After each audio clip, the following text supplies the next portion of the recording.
You've got it locked to the Foundation Radio Network. Good morning, folks. Somebody who we have searched for. Well, it's not her fault, it's us. We finally catch up with her. Good morning, Sofia. Blessed good morning to you, King. Yes. Listen, we been running your spot, Ladies by the Well, for a while now. And one day I'm like, you know what? This person, I need to talk to her because it's so interesting. It's like I've never read the book, but it's like I read the book. Just hearing those little things. So first thing we're gonna just tell my audience, tons of people listening to hear you. So we want you to tell who you are, where you're from. I'm Sofia Green. I'm your mother. I'm your sister. I'm your friend. I'm just a woman that's just telling my story. I really believe that everyone that has been on this earth has been through some experience and do have a story. Some people choose to articulate it verbally. Some people choose to write it in a book. Some people choose to share their passion through art, through music, through dancing. You know, there's so many ways people tell their story, and I chose to write my story. So that's basically how my story came about. Is that your first book? Actually, it's my first published book, but however, I do have 7 manuscripts. Lately, last month, I just finished my second project, which is Love Grounded by Grace, which was written by 7 individuals. 7 ladies that have never met each other, that had 7 different experiences, and we all compiled a part of our journey in one book called Love Grounded by Grace. So, as I said before, we all have a story. Yes. That's good. How did you guys put that together? You guys have never met? We have never met. We all 7 ladies have met one person.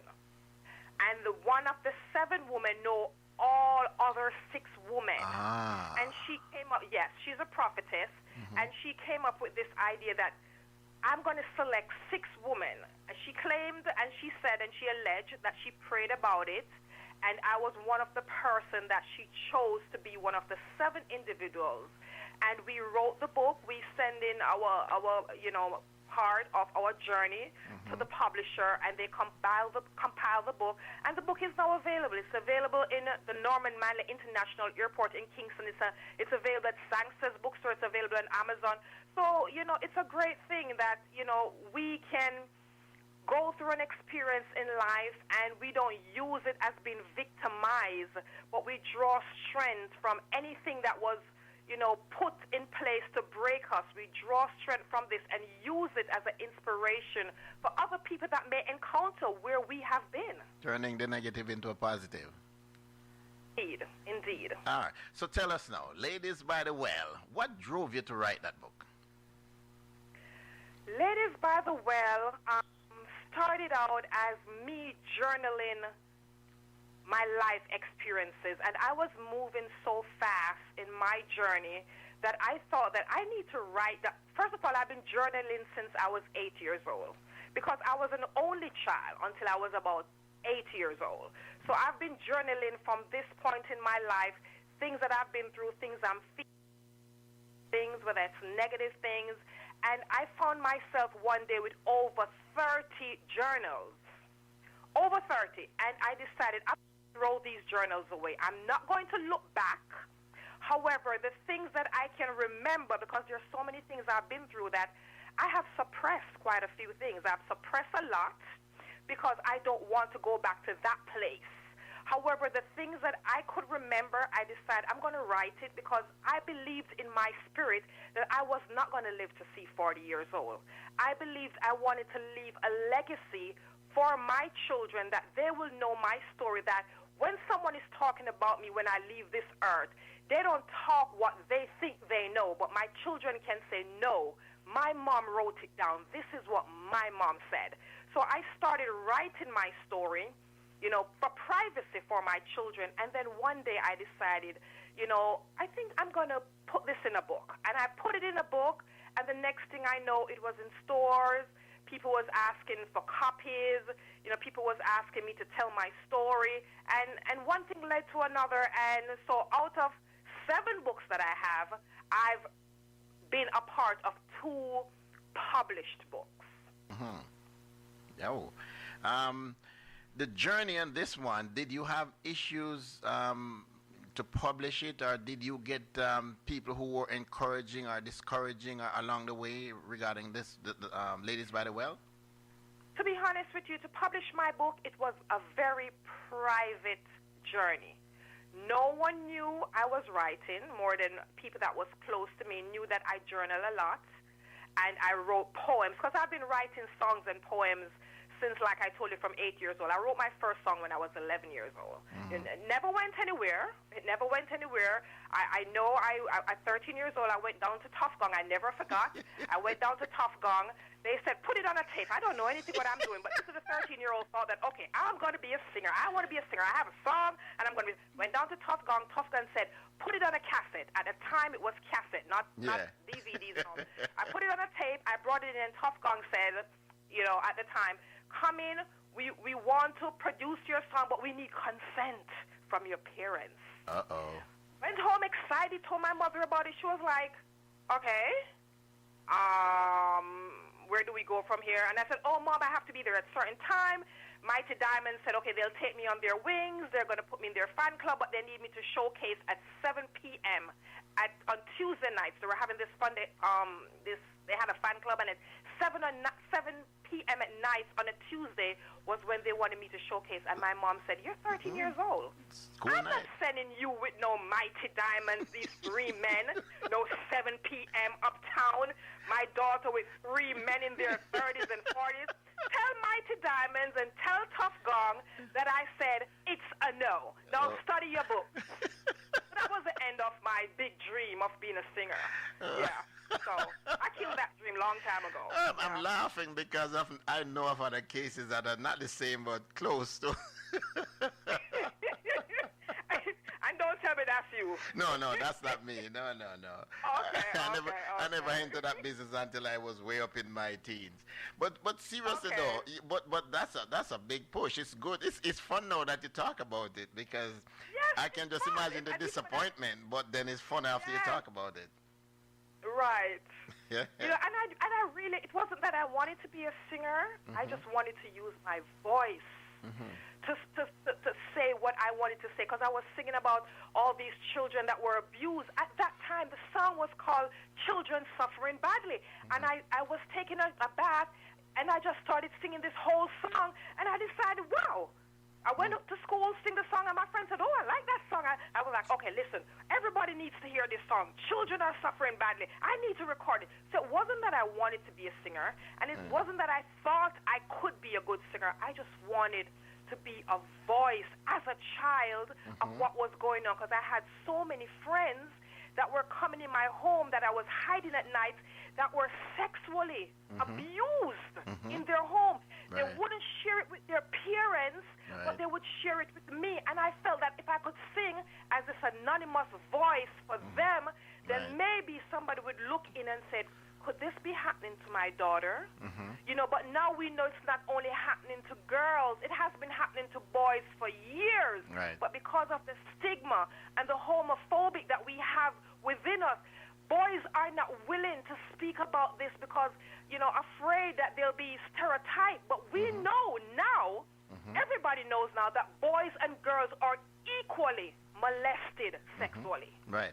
So in terms of the Ladies by the Well, without giving away the whole scenario, give us give us a synopsis of really what it covers, what it's about.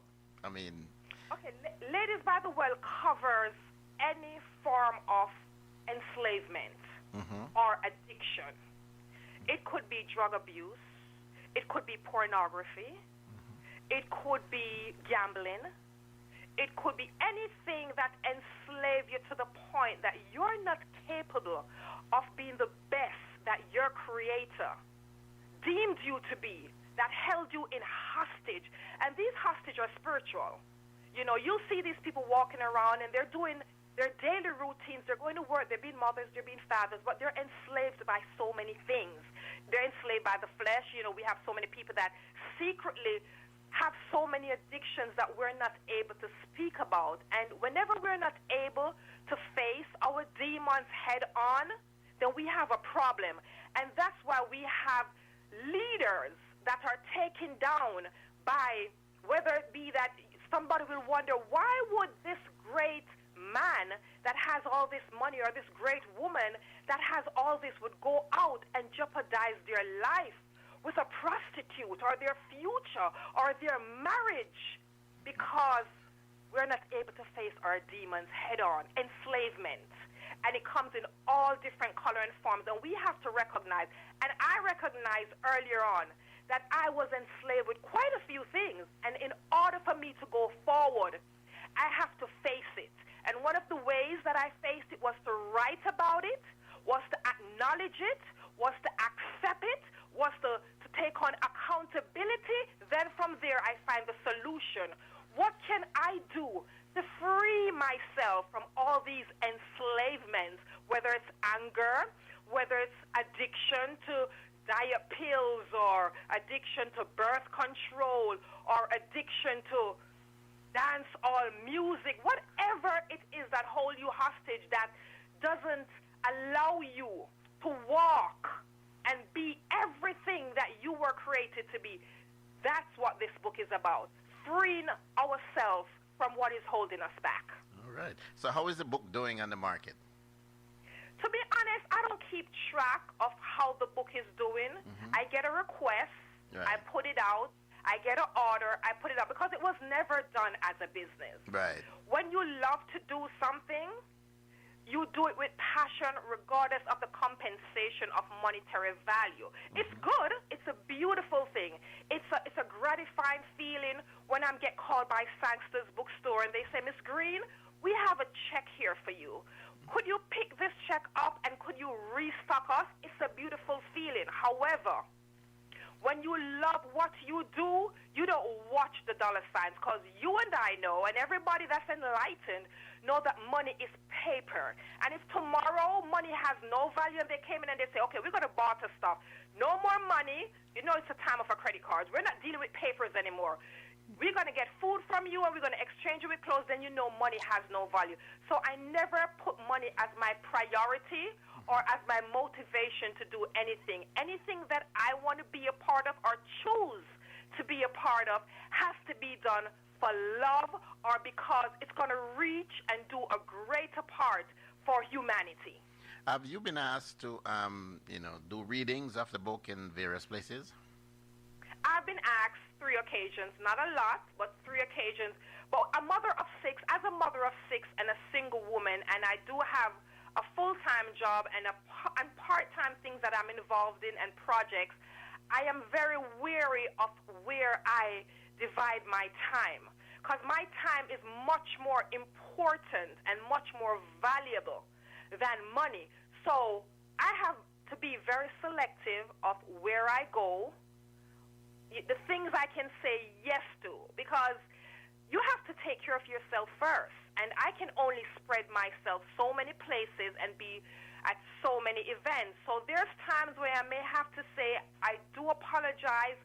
Now is not a good time. However, this is my availability next year. If you still choose to have me on a panel or you choose to still have me be a part of something, I would be happy to present myself there.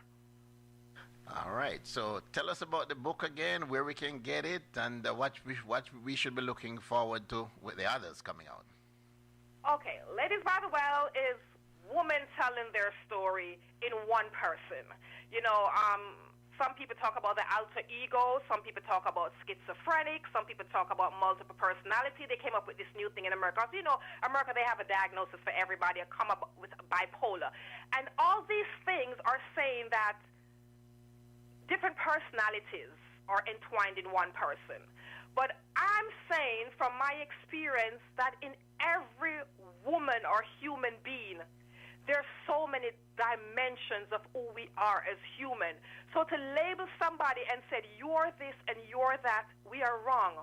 We're multifaceted. We're multi-talented. We have so much of so little dimensions within us.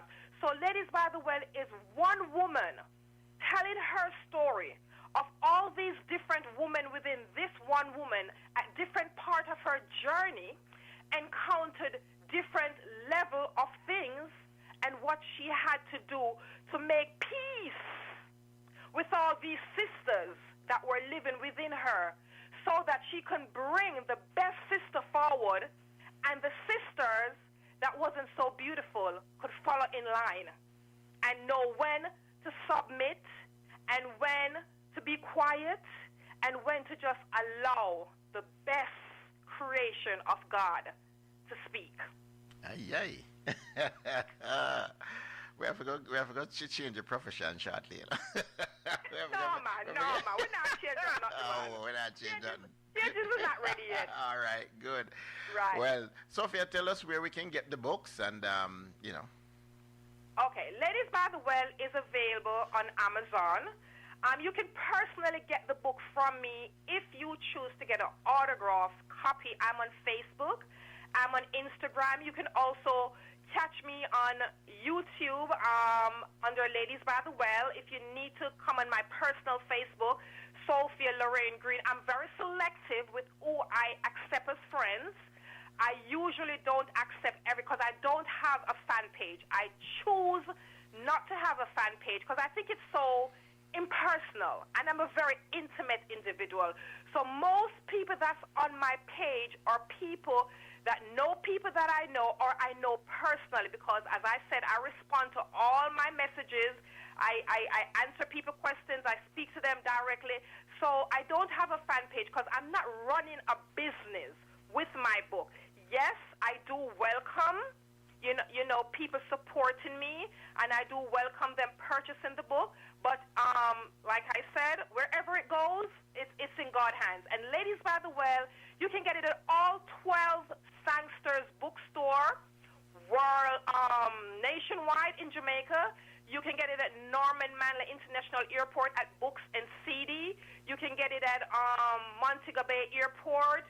You can, like I said, Instagram, my personal page, Sofia Green. You can email me at SLGREENE@live.com, and Amazon has it, and Barnes & Noble online has it. So she's available.